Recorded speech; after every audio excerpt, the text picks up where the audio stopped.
Si vous avez des bananes mûres à la maison, préparez cette recette délicieuse en 5 minutes.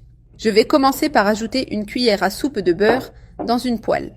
Je vais remuer jusqu'à ce que le beurre fonde. Ensuite, je vais ajouter 3 bananes coupées en petits morceaux. Les bananes que j'utilise sont bien mûres. Je vais continuer à remuer les bananes jusqu'à ce qu'elles commencent à cuire. Les bananes ont déjà commencé à cuire. Elles ramollissent. Je vais les écraser avec la spatule de cette manière pour obtenir la texture dont nous avons besoin pour continuer. Les bananes sont prêtes, elles ont cette consistance de purée. Maintenant, je vais éteindre le feu et les réserver. Sur une planche à découper, je vais utiliser quelques tranches de pain de mie. Je vais couper cette partie de la croûte du pain que je n'utiliserai pas. Pain de mie farci aux bananes, une combinaison délicieuse et pratique pour n'importe quel moment. Cela fait, je vais prendre une tranche de pain et l'aplatir avec un rouleau en pressant bien pour qu'elle devienne fine et uniforme. Cela aidera à répartir la garniture de manière plus homogène et à garantir que le pain ait une texture parfaite après la cuisson. J'ai déjà fait cela avec toutes les tranches et elles sont ainsi. Maintenant, je vais les réserver. Dans un bol, nous allons préparer un mélange pour enrober. Je vais ajouter 2 œufs. Ensuite, 2 cuillères à soupe de sucre. 2 cuillères à soupe de lait. Et avec une fourchette, je vais battre et mélanger le tout très bien. Ce processus prend quelques minutes. Cela fait, passons à l'assemblage de notre recette.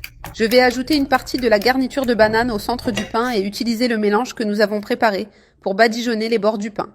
Cela aidera à coller et empêchera le pain de s'ouvrir après la cuisson. Je vais rouler de manière à ce que la garniture reste bien au centre, garantissant une répartition uniforme et un résultat délicieux.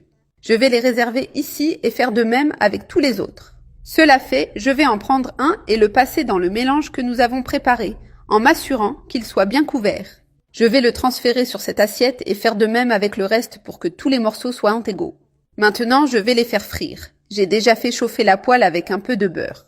Je vais les ajouter tous. En quelques minutes, ils seront prêts. C'est la meilleure recette que vous apprendrez aujourd'hui.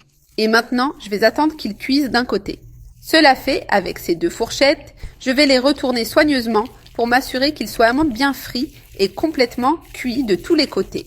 Et maintenant, je vais attendre qu'ils cuisent de l'autre côté. Après le temps de cuisson, ils sont tous frits et prêts. Je vais les retirer et les mettre dans mon assiette.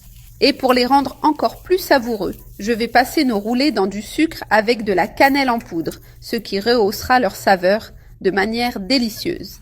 J'ai préparé ce mélange avec une demi-tasse de sucre et une cuillère à café de cannelle. Vous pouvez ajouter seulement du sucre si vous n'aimez pas la cannelle, c'est à votre goût. Notre collation est déjà prête. Je vais en couper un pour vous montrer l'intérieur. Il est impossible de résister à une collation comme celle-ci. Elle est parfaite. Et regardez quel délice! Ce petit encas à la banane est sensationnel et parfait pour n'importe quel moment de la journée. À la prochaine!